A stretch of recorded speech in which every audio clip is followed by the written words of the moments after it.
بسم اللہ الرحمن الرحیم۔ السلام علیکم ورحمۃ اللہ وبرکاتہ۔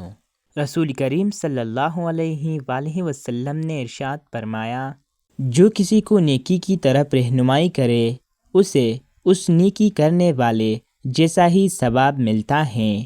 اس حدیث کا پیغام یہ ہے کہ اگر آپ خود کوئی نیکی نہ بھی کر سکے تو صرف کسی کو نیکی کا راستہ بتانا، اچھے کام کی ترغیب دینا یا کسی خیر کے کام کی دعوت دینا، یہ بھی اللہ کے نزدیک بہت بڑا اجر رکھتا ہے۔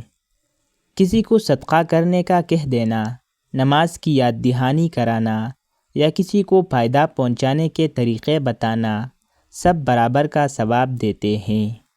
آئیے آج کسی ایک شخص کو نیکی کی طرف ضرور بلائیے۔